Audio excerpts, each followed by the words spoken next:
గమనించి ప్రశ్నలు సందేహాలు నా నిబంధన నా నిబంధనను నేను రద్దుపరచెదను, నా పదవుల గుండా బయలు వెళ్ళిన మాటలను మార్చెదు అనే మార్చును. ఓకే నానా, అది వాగ్దానం కాదు. అసలు వాగ్దానం కాని మాటలు ఎవరో రాసి ఆ బాక్స్ లో వేశారు, దాన్ని మీరు తీసుకున్నారు. ఓకే, వాగ్దానం కాని మాటలు కూడా చాలా మంది తొందరపాటుతో వేసేవాళ్ళు ఉంటారు. నా నిబంధనను నేను రద్దుపరచను. ఇది సరిగా రాసుకోండి. నా నిబంధనను రద్దుపరుస్తాను లేదమ్మా, నా రద్దుపరచను అన్నాడు. నా నిబంధన నేను రద్దుపరచను, నా పెదవుల గుండా బయలు వెళ్ళిన మాటను మార్చను. ఇది ప్రభు ఏమంటున్నాడంటే, ఒక వ్యక్తికి ఇచ్చిన వాగ్దానం కాదు, కానీ ఆయన ఏమై ఉన్నాడో చెప్తున్నాడు. ఆయన ఏమై ఉన్నాడు, ఆయన ఏం చేస్తాడు అంటే, నేను ఏదైనా నిబంధన చేస్తే దాన్ని మార్చను, రద్దుపరచను. నిబంధనలు చేశాడు బైబిల్ ఎంతో మందికి. రద్దుపరచకుండా దేవుడు నెరవేర్చాడుగా. అబ్రహాంకి ఇచ్చిన వాగ్దానం నెరవేర్చాడు. మరి పరిశుద్ధ లేఖనాల్లో మనం చూస్తే దావీదుకి ఇచ్చిన వాగ్దానం నెరవేర్చాడు. అలాగే నా నోటి నుండి వచ్చిన మాటను నేను మార్చను. కొంతమంది మాటలు మారుస్తారు. 2 రోజులు, ఈరోజు ఉదయకాలం ఒక మాట ఇస్తారు, సాయంత్రం కల్లా మాట మార్చేస్తారు. చాలా మంది ఉన్నారు అలా. మరి దేవుడు అలా మాట మార్చడు. ఆయన నిన్న నేడు నిరంతరం ఏకరీతిగా ఉన్నాడు. ఆయన ఏమై ఉన్నాడో చెప్తున్నాడు. అది వాగ్దానం కాదు, కానీ ఆయన ఏమంటున్నాడంటే, నా నోటి నుండి వచ్చిన మాటను నేను మార్చను, నా నిబంధన నేను రద్దుపరచను అన్నాడు. అయితే మీరు అది తీసుకున్నారు. ఎవరో దాన్ని వాగ్దానం కింద బాక్స్లో వేసినట్టున్నారు, రాయించి ప్రింట్ చేసి. సో అది మీకు వచ్చినప్పుడు మీకు అర్థం కాకపోవచ్చు. ఎందుకంటే ఏమిటి రద్దుపరచను అంటున్నాడు అంటే, ఆయన నైజం, మన ప్రభువారి యొక్క స్వభావం నిన్న నేడు నిరంతరం ఏకరీతిగా ఉన్నాడు. హెబ్రీ పత్రిక 8వ అధ్యాయం 13వ వచనంలో ఆయన మాట మార్చని దేవుడు అని 146వ కీర్తన 6-7 వచనాల్లో ఆయన మాట తప్పని వాడని రాయబడింది. Okay, God bless. నెక్స్ట్ పర్సన్కి అవకాశం ఇద్దాం. ఆ ఒక్క వాగ్దానంతో సంవత్సరం అంతా ఉండమని లేదు నాన్న. వాగ్దానం చదువుకోండి. ఇంకా ఎన్నో వాగ్దానాలు ఉన్నాయి బైబిల్లో. అవన్నీ కూడా క్రీస్తు యేసునందు విశ్వసించిన వారికి అవును ఆమేన్ అన్నట్టుగా ఉన్నాయి. God bless you. ఈరోజు వాగ్దానం తీసుకో, అది వాగ్దానం నీ వాగ్దానంగా తీసుకొని ప్రార్థన చేసుకో. ప్రభు కార్యం చేయగల శక్తిమంతుడు. ఆమేన్. Next question. మేము చర్చికి వెళ్తాం బ్రదర్. ఆ చర్చిలో నేను పాస్టర్ గారు శుక్రవారం నాడు ఫ్రైడే మీటింగ్ కి మా మిసెస్ గారు వెళ్లకుండా అమ్మగారు మీటింగ్ లో పాల్గొంటారు బ్రదర్. మా దైవజనులు ఏమంటున్నారంటే, మీరు మీటింగ్ కి రావట్లేదు కదా, మీరు శాపం పొందుకుంటారు, మీ కుటుంబం శాపం పొందుకుంటదని మా దైవజనులు అంటున్నారు సార్. అది జరుగుతుందా అని తెలుసు. దయచేసి గుర్తుపెట్టుకోండి, ప్రార్థన వింటున్నారా? దేవుని వాక్యాన్ని వింటున్నాను, ప్రార్థన చేస్తున్నంటే మా చర్చికి రాకపోతే శాపం వస్తుంది, ఇంకెవరి చర్చికి వెళ్ళినా శాపం వస్తుంది. అవన్నీ ఒట్టి మాటలు. ప్రపంచంలో ఒక్కసారి యేసుక్రీస్తుని నమ్మాడు అంటే ఆ వ్యక్తి క్రీస్తువాడు, ద బాడీ ఆఫ్ క్రైస్ట్. ప్రపంచంలో మనం ఏ ఊరు వెళ్ళినా మనం దేవుని పిల్లలమే. దేవుని వాక్యానుసారంగా దేవునితో కనెక్ట్ అయ్యి మనం జీవిస్తున్నాం. మనకి ఎవరైనా శాపం వస్తుంది, మా చర్చికి రాకపోతే, మా ప్రార్థనకు అటెండ్ కాకపోతే మీకు శాపం వస్తుంది, అవన్నీ ఒట్టి మాటలు. హేతు లేని శాపాలు తగలవు, తొందరపడొద్దు. కానీ సేవకుడి యొక్క మనసు అర్థం చేసుకోండి. ప్రార్థన పెడితే ప్రార్థనకు రావట్లేదు కదా అని, ప్రార్థనకు అటెండ్ అయితే బాగుంటుంది, ప్రార్థనకు రావట్లేదు, అందుకని ఆయన మాట్లాడుతున్నాడు ఆ విషయాలు. అయితే ఆ సేవకులు కూడా ఇలా మాట్లాడచ్చు. లైవ్ చూస్తే చూడండి అమ్మా, ప్రార్థనలో పాల్గొనండి. కానీ మన చర్చి ప్రార్థన ఫెలోషిప్ ఉంది కాబట్టి మన ప్రార్థనకు కూడా వచ్చి మన సంఘ ప్రార్థనలో సంఘంగా కూడుకుందాం రండి. మీరు లైవ్లో పాల్గొంటున్నారు, సంతోషం. మీరు వాక్యం విని బలపడుతున్నారు, మాకు ఆనందమే. అయితే ఫెలోషిప్ ప్రేయర్లో కూడా పాల్గొనడానికి ప్రయత్నం చేయమని అడగొచ్చు. అప్రోచ్ నీట్గా ఉండాలి. లేదు రాలేదా నువ్వు ప్రార్థనకి, మరి ఏం చేసావు? సినిమాకి వెళ్ళలేదుగా, సీరియల్కి వెళ్ళలేదుగా, లోకంలో తిరగలేదుగా, పక్కింటి వాళ్ళతో ముచ్చటేసుకోలేదుగా, ఎక్కడున్నావు? మరి అయ్యా నేను ప్రార్థనలో ఉన్నాను. మంచిదే, సంతోషం. ప్రార్థనలో ఉంటే ఆనందం. లైవ్లో ఉన్నావు, లైవ్లో ప్రార్థన, డైరెక్ట్ ప్రార్థన, అన్ని ప్రార్థనలేగా. దేవునికి ఏదో ప్రార్థించాం, దేవుని వాక్యమే కదా విన్నాం. సో సహృదయంతో మాట్లాడి, అలా కాదమ్మా మీరు లైవ్లో వాక్యాలు వినండి, ప్రార్థన చేయండి. మన చర్చ్ ఫెలోషిప్లో కనీసం ఒక 1/2 అవర్ 1 అవర్ అటెండ్ అయ్యి వెళ్ళడానికి ప్రయత్నం చేయమంటే అర్థం చేసుకుంటారు, వస్తారు. అలా కాకుండా నువ్వు రాలేదా నీకు శాపం వస్తుంది, నీ ఇల్లు అలా అయిపోతుంది, అవన్నీ ఒట్టి మాటలు. వాటిని దేవుడు అసలు పట్టించుకోడు. అలా శాపాలు పలకకూడదు మన నోటి నుండి. బైబిల్లో ఉంటుంది, యాకోబు పత్రిక 3వ అధ్యాయం 6, 7, 8 వచనాల్లో మీ నోటి నుండి శాప వచనాలు రాకూడదు అన్నాడు. దైవ సేవకులు ఎవరు కూడా శాపవచనాలు పలకకూడదట. 3వ అధ్యాయం 1 నుండి 8వ వచనం వరకు చదివితే దైవ సేవకులు బోధకుల గురించి మాట్లాడు. బోధకులారా, మీరు అనేక విషయాలు తప్పిపోతున్నారు, మీరు శపించకూడదు. ఒక బావి నుండి మంచి నీళ్లు చెడ్డ నీళ్ళు వస్తాయా? నా సహోదరులారా, బోధకులైన మనం మరి కఠినమైన తీర్పు పొందుదామని తెలుసుకొని మీలో అనేకులు బోధకులు కాకుండా. ఎందుకని బోధకులు అవ్వద్దనంటే తప్పిపోతున్నారట మాటల్లో. దైవ సేవకులు శాపాలు పలకడం ఏంటి? దీవించడానికి పిలువబడ్డాం. 6, 7, 8 వచనాల్లో ఒక బావి నుండి మంచినీళ్ళు, ఒక బావి నుండి చెడ్డ నీళ్ళు వస్తాయా? అదే నోటి నుండి దీవెన, అదే నోటి నుండి శాపం వచించవచ్చునా అంటాడు కింద వచనాల్లో. 6, 7, 8, 9 వచనాలు తీయండి. అదే అధ్యాయంలో కింద వచనాల్లో క్లియర్ కనిపిస్తుంది. మరి ఒక్క నోటి నుండి 10వ వచనం చదువుతున్నా, 3:10. ఒక్క నోటి నుండియే ఆశీర్వచనమును శాపమును బయలువెళ్ళునా అనే మాట కూడా మనకు. ఒక్క నోటి నుండియే ఆశీర్వచనము శాపవచనం బయలువెళ్ళును. నా సహోదరులారా, ఇలా ఉండకూడదు అంటున్నాడు. కొంతమంది ఒకే నోటి నుండి ఆశీర్వదిస్తారు, నష్టం అంటే వాళ్ళకి నచ్చిన వాళ్ళని ఆశీర్వదించడం, వాళ్ళకి నచ్చకపోతే శపించడం అనేది ఉండకూడదు. మళ్ళా చూద్దాం అదే వచనాన్ని, 9వ వచనం కూడా చదువుదాం. అలా ఉండకూడదు అన్నాడు. ఆ నోటి నుండి దీవెనలు వచ్చే నోటి నుండి శాపాలు రాకూడదు. దీనిలో తండ్రి అయిన ప్రభువును స్తుతింతుము. దీనితోనే దేవుని పోలిగా పుట్టిన మనుషులను శపింతుము. చూసారా, ఒక నోటితోనే దేవుని స్తుతిస్తున్నారు, అదే నోటితో దేవుని పోలిగా పుట్టిన మనుషులను శపిస్తున్నారట. అలా శపించకూడదు అన్నాడు. 8వ వచనం కూడా చదవండి. ఏ నరుడును నాలుకను సాధు చేయనేరడు, అది మరణకరమైన విషయంతో నిండినది. మరణకరమైన విషయంతో నిండినది. అది నిరర్ఘలకమైనటువంటి దుష్టత్వం అంటే మన నోటి నాలుక ఎంత ప్రమాదకరమైందని చెప్తున్నాడు. డెడ్లీ పాయిజన్ అన్నాడు, ఫుల్ ఆఫ్ డెడ్లీ పాయిజన్. కనుక నాలుకను సరి చేసుకోవాలి, సాధు చేయాలి. మన నోటి నుండి శాపవచనాలు పలకకూడదు. మరి 11వ వచనం తర్వాత అదే వచనంలో, నీటి బుగ్గలో ఒక జల నుండి తీయని నీరును చేదు నీరును ఊరునా? ఇక్కడ క్వశ్చన్ మార్క్ అడుగుతున్నాడు. ఒక నీటి బుగ్గలో, ఒక బావిలో నుండి ఏమనుంది? మరి మంచి నీళ్లు చెడ్డ నీళ్లు పారుతాయా అని 11వ వచనాన్ని రిపీట్ చేస్తున్నాను. నీటి బుగ్గలో ఒక్క జల నుండి తీయని నీరును చేదు నీరును ఊరునా? సో ఎప్పుడైనా ఒక బావి ఉందనుకోండి, ఆ మంచినీళ్ళ బావి అంటే మంచినీళ్ళ బావిగానే ఉంటుంది, కానీ చేదు నీళ్ళ బావిగా మారదు. కాసేపు కొంతమందికి చేదు నీళ్లు, కొంతమందికి మంచినీళ్ళు ఇస్తుందా? అది దాని స్వభావం ఏంటంటే మంచినీళ్ళ బావి అంటే మంచినీళ్ళు ఇస్తుంది అందరికీ, ఎవరొచ్చినా ఊర్లో. కానీ తనకి ఇష్టం లేని వాళ్ళు వచ్చారనుకోండి, చేదు నీళ్ళు ఇవ్వడం, తనకి నచ్చిన వాళ్ళు వస్తే మంచినీళ్ళు ఇవ్వడం, అలా చేయదు. నేచర్ అలా ఉండదు. మరి దేవుడు కూడా అంటున్నాడు, దేవుని యందు భయభక్తి కలిగిన సేవకులు భక్తులందరూ కూడా మీకు నచ్చినా వాళ్ళు నచ్చకపోయినా వారిని శపించకూడదు. మీరు వారి కొరకు దేవుని కొరకు ప్రార్థన చేయండి. అమ్మ, ఈ వారం మీరు రాలేదు, మీరు ప్రార్థనలో ఉన్నారా? ఈ వారం అయ్యా లైవ్లో ప్రేయర్లు అటెండ్ అయ్యాను. ఓకే, మీ కొరకు ప్రార్థన చేస్తాను. ప్రభా, ఈ కుమార్తె ఈ వారం రాలేకపోయారు ప్రార్థనలో, మరి లైవ్లో ఉండి ప్రార్థించింది. ఆమె కుటుంబంలో అవసరాలు ఉండి తీర్చండి, బలపరచండి, వారి అక్కర్లు తీర్చువాడు నీవే, ఆశ్చర్యకరుడు అని ప్రార్థన చేసి బ్లెస్ చేసి, అమ్మ నెక్స్ట్ వీక్ రావడానికి ప్రయత్నం చేయమనండి. ఎందుకు రారు? వస్తారు. నువ్వు రాలేదా ఈ వారం మన చర్చికి, కాబట్టి నీ ఇంటి మీద శాపం వస్తుంది. ఏంటి ఆ మాటలు? నువ్వు నోరు దీవించాల్సిన నోరు ఎందుకు శపిస్తుంది? దానివల్ల ఆత్మలను దూరం చేసుకుంటారు, సంఘానికి విశ్వాసం దూరం చేసుకుంటారు. తొందరపడద్దు. మన అప్రోచ్ ఎంతో బాగుండాలి. కయ్యూను నరహంతకుడు, దేవుడు వెళ్ళి నరహంతకుడితో, ఏరా కయ్యూనా, ఎందుకు చంపేవారు నీ తమ్ముడిని, నీ డొక్క చెల్లిస్తా అన్నాడా? అలా, కయ్యూనా నీ తమ్ముడు ఎక్కడా? నీ తమ్ముడు హేబేలు ఎక్కడా?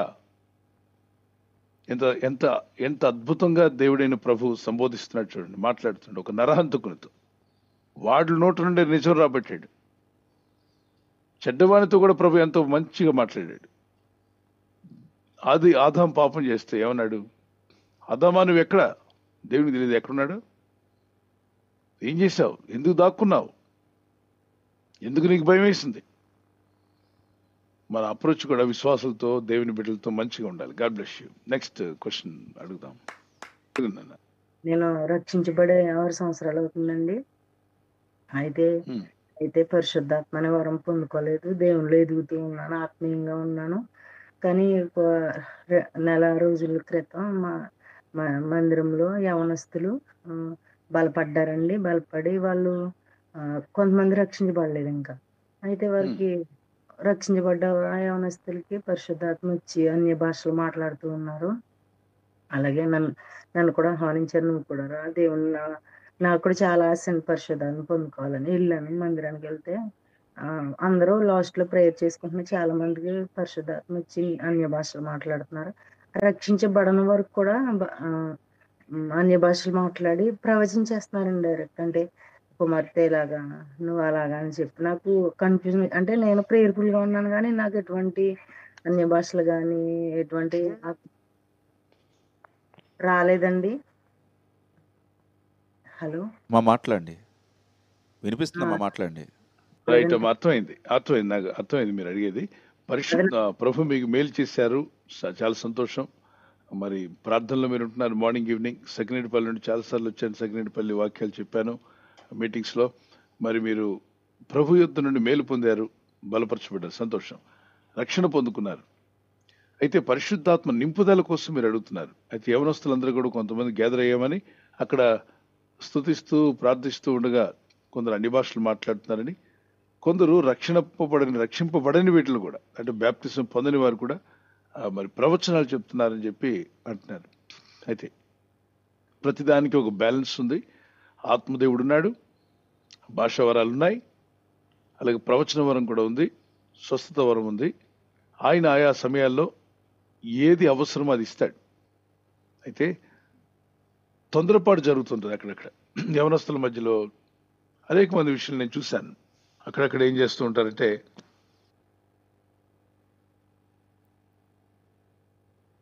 ఉద్రేకంలోకి వెళ్ళకండి. ఉద్రేకంలోకి వెళ్ళినప్పుడు ఏమవుతుందంటే ప్రవచనం వచ్చేస్తుందని చెప్పి తొందరపడద్దు. ప్రవచనం వచ్చినా ఆపుకొని కంట్రోల్ చేసుకొని అది పరీక్షించుకోవాలట. ఇప్పుడు బ్లడ్ టెస్ట్ చేసినట్టుగా ప్రతి ప్రవచనమును పరీక్షించండి అని 1 తెస్సలోనిక 5వ అధ్యాయం 18-19 అంటాడు. ప్రవచనం నిర్లక్ష్యం చేయొద్దు, కానీ పరీక్షించాలి. అది కరెక్ట్గా దేవుని ఆత్మ మాట్లాడుతుందా, వీళ్ళు ఆలోచించి మాట్లాడేస్తున్నారా, వీళ్ళ తలంపులకు పుట్టినట్టుగా మాట్లాడుతున్నారా? మనుషుడు ప్రవచనాలని తన మనసు నుండి కూడా ప్రవచిస్తారని, నరుని ఆత్మ అంటే మనిషి ఆత్మ నుండి కూడా ప్రవచనం వస్తుందని ఇర్మియా గ్రంథాలు అంటారు. ప్రవచించుటకు నిర్లక్ష్యం చేయకూడదు. దాని తర్వాత మాట, పరీక్షించమని సమస్తమును పరీక్షించి మేలనిదని చెప్పాడు.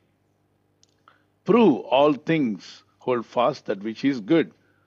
అది నిజంగా దేవుని వాక్యానుసారంగా ఉందా లేదా పరీక్షించి. ఇప్పుడు బ్లడ్ టెస్ట్ చేస్తాం. ఎందుకు చేస్తారు బ్లడ్ టెస్ట్? నిజంగా ఏ రోగం ఉందా లేదా ఊహతో వచ్చే అనుకుంటారు ఈ రోగం అని, కానీ బ్లడ్ టెస్ట్లో అది బయటకు వచ్చేస్తుంది. ప్రవచనం రాగానే కంగారు పడి నమ్మేయకండి. ప్రతి ప్రవచనము నమ్మాల్సిన అవసరం లేదు. కొన్ని మనిషి ఆత్మ నుండి వస్తాయని, కొన్ని వాళ్ళు స్వయంగా చెప్తారని, కొందరు విన్న సమాచారాన్ని బట్టి అందుకొని ప్రవచనం చేస్తూ ఉంటారు. కొన్ని మాత్రమే పరిశుద్ధాత్మ దేవుడిచ్చేటువంటి ప్రవచనాలు. ఇవి చీటికి మాటికి కూర్చున్నా లేచినా నాకు చెప్పు బ్రదర్ అంటే వెంటనే వచ్చేది కాదు. కొందరు వచ్చాడు, నాకు ప్రవచనం చెప్పండి బ్రదర్ అని అడుగుతారు. రాకుండా నీకెక్కడ చెప్తాం? యథార్థమైన సేవకులు చెప్తారు, బాబు నాకు ఏ ప్రవచనం రావట్లేదు, రానప్పుడు నేను చెప్పలేదని చెప్తారు, అడ్మిట్ చేస్తారు. కొందరు ఎవరడిగినా ఏదో ఒకటి చెప్పేస్తుంటారు. దానివల్ల వారు నష్టపోయి వింటున్న వాళ్ళు కూడా నష్టపోయే అవకాశం ఉంది.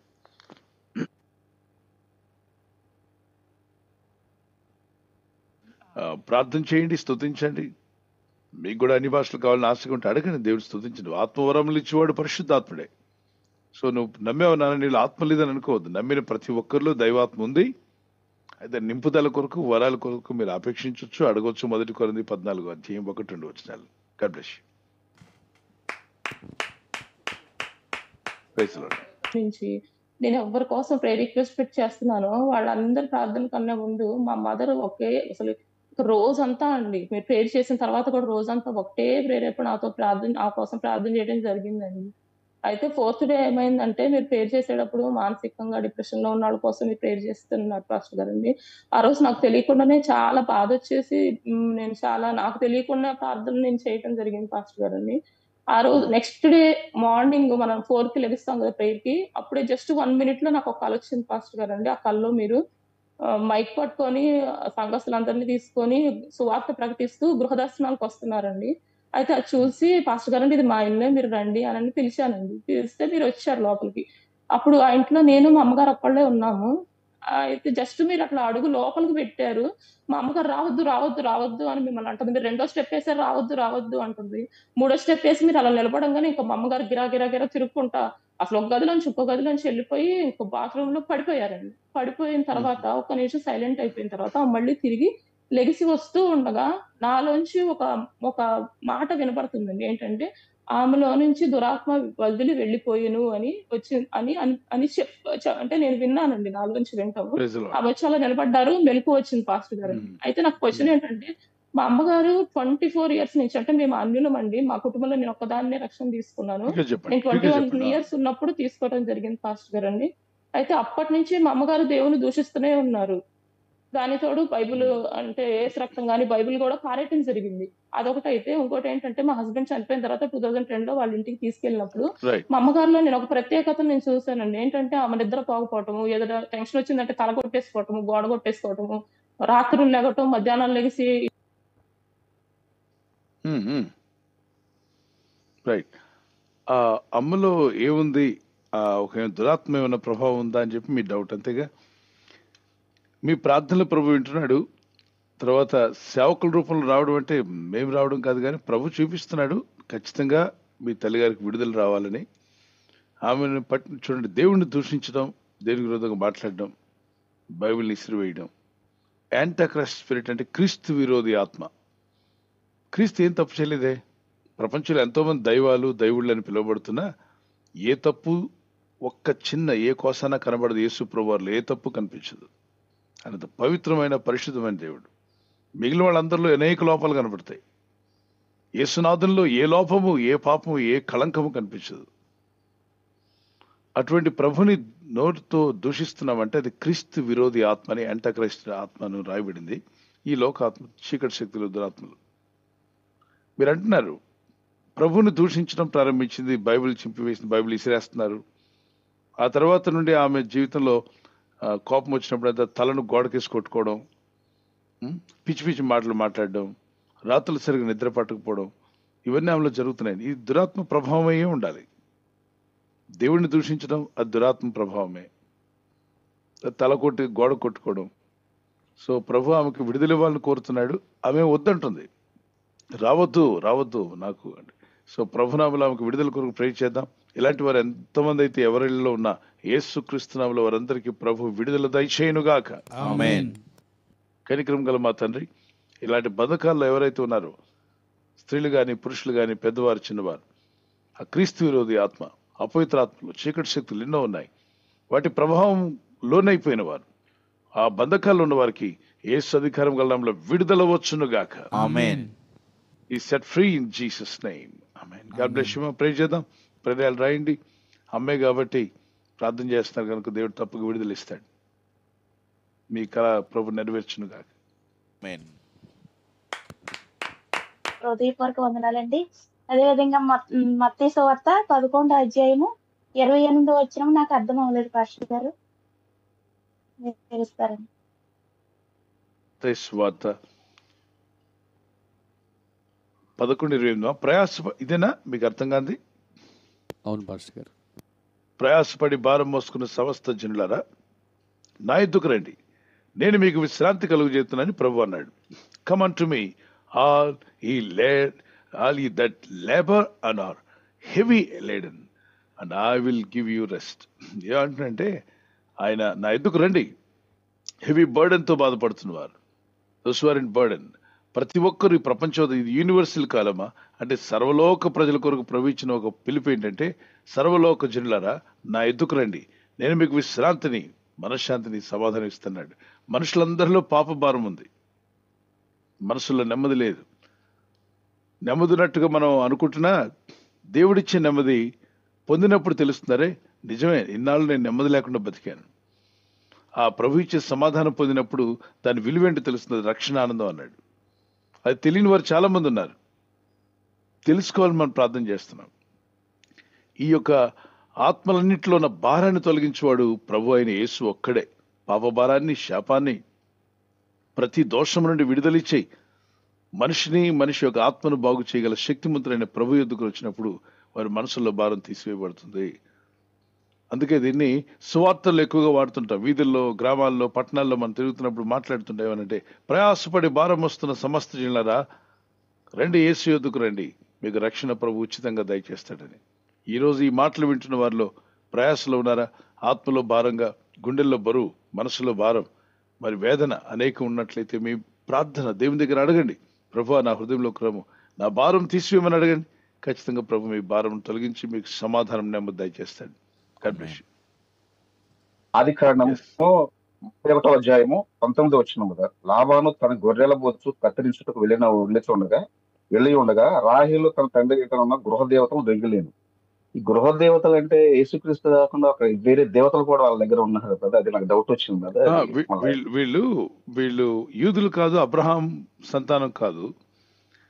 ఆ రోజుల్లో ఒక్కొక్క గృహంలో ఒక్కొక్క పెట్టుకుని గృహదేవతలని, మా కుల దేవతలని, మా తర్వాత మా ఇంటి దేవత అని చెప్పి అనుకుంటాం కదా, అటువంటివి విన్నాం, మనం కూడా విన్నాం. లాబాను అనేటువంటి వ్యక్తి క్రీస్తుని, దేవుని, యెహోవా దేవుడిని ఎరగనివాడు. కాబట్టి ఒక్కొక్క గృహంలో గృహ దేవతని పెట్టుకుని వారు పూజ చేస్తూ ఉండేవాళ్ళు. మన దేశంలో కూడా ఉంది అది. ఓకే, తమిళనాడు వెళ్తే కూడా వాళ్ళ పొలాల్లో కొన్ని బొమ్మలు కనిపిస్తున్నాయి. ట్రైన్లో వెళ్తున్నప్పుడు ఆ రూపాలకి వాళ్ళు మొక్కుతూ ఉంటారు.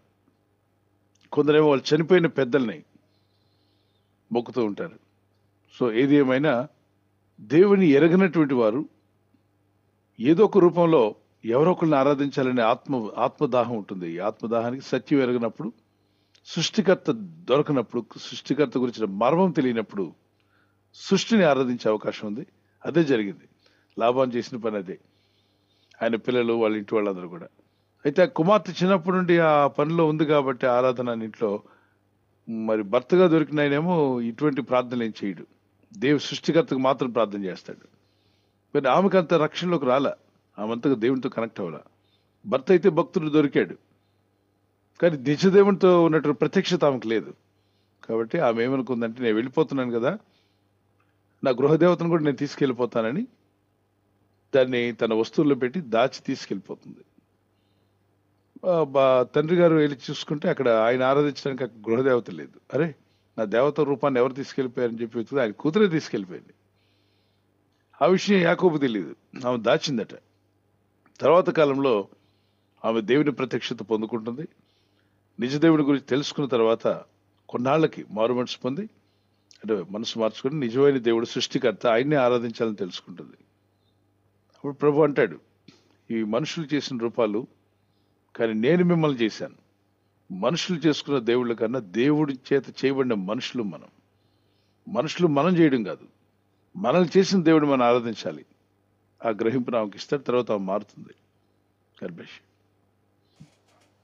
మరి విశాఖపట్నం మీటింగ్స్ మీరు, నా ప్రశ్న ఏంటంటే, పిల్లలకి మండే నైట్ ప్రేయర్ చేసినప్పుడు ఆ ప్రేయర్లో ప్రేయర్ ఆయిల్ తల మీద వేస్తే ఇక్కడ అన్యజనులు కాబట్టి బ్రదర్ ఏమైనా వేరే విధంగా ఆలోచిస్తారని నేను నెయ్యి కరిగించి కొంచెం ఒక డ్రాప్ నోట్లో వేస్తున్నాను. పిల్లలందరికీ దానివల్ల అంటే విశ్వాసంతో ప్రేయర్ చేసుకోమన్నప్పుడు వాళ్ళకి జలుబులు, దగ్గులు చిన్న వచ్చే, ఈ సీజనల్ గా వచ్చేటువంటి అన్ని అటాక్ అవ్వకుండా చాలా వరకు హీల్ అవుతున్నారు కదా. అయితే అలా వెయ్యొచ్చా లేదా? నోట్లో అంటే కొబ్బరి నూనె ఇస్తే వామిటింగ్ చేసుకుంటున్నారు, అందుకని నెయ్యి వేస్తున్నాను. అమ్మగారు కూడా 3 రోజుల ప్రేయర్లో ప్రార్థనలో చేసిన అభిషేకించిన తైలం అని చెప్తారు కదా, అది మీరు చేసేటప్పుడు ప్రార్థన చేస్తూ దాన్ని వేస్తున్నారు. అలా వేయొచ్చా లేదా? అదొకటి. ఒకటమ్మా, రైట్, మీరు అడిగిన మాట నాకు అర్థమైంది. విశ్వాసం అనేది ప్రభు గౌరవిస్తాడు. ఫెయిత్, గాడ్ హానర్స్ ఫెయిత్ అన్నాడు. విశ్వాసం లేకుండా ఏది చేసినా వ్యర్థమన్నాడు. కనుక విశ్వాస సహితమైన ప్రార్థన రోగులు లేపున్నాడు. ఆరోగ్యంగా ఉన్న వారికి ఆయిల్ రాయాల్సిన అవసరం కూడా లేదు. అనారోగ్యం మీలో ఎవడైనా రోగి అయి ఉన్నాడా అంటాడు. అంటే మనలో ఎవరైనా అనారోగ్యంతో బాధపడుతున్నట్లయితేనే మనం వారికి ఏం చేయాలంటే ప్రార్థన నూనె రాయాలి. మిగిలిన టైంలో నూనె రాయాల్సిన అవసరం లేదు. ప్రార్థిస్తే చాలు. విశ్వాసం ద్వారా మనం కనెక్ట్ అవుతాం, దేవునితో కనెక్ట్ అయి ఉన్నాం.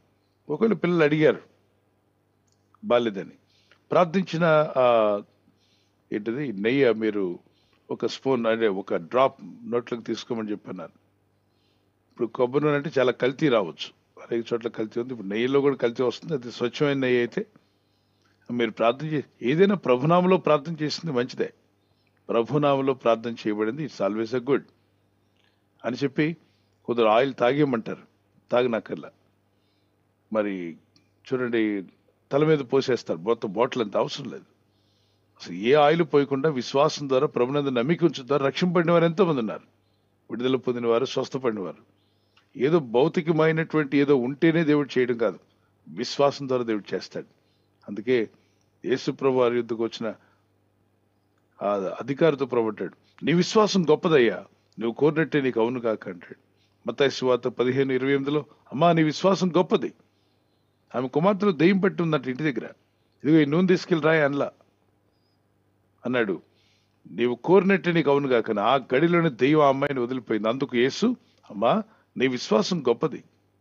ఇక్కడ నూనె గురించి మాట్లాడలా, నీవు కోరినట్టే నీకు అవును కాక అని ఆమెతో చెప్పాను. ఆ గడిలోనే ఆమె కుమార్తె స్వస్థత నొందెను. ఇక్కడ నూనె రాసినట్టుందా? లేదండి, లేదు. ఇంటికెళ్ళి మీ పాపకు నూనె రాయమని కూడా చెప్పలా.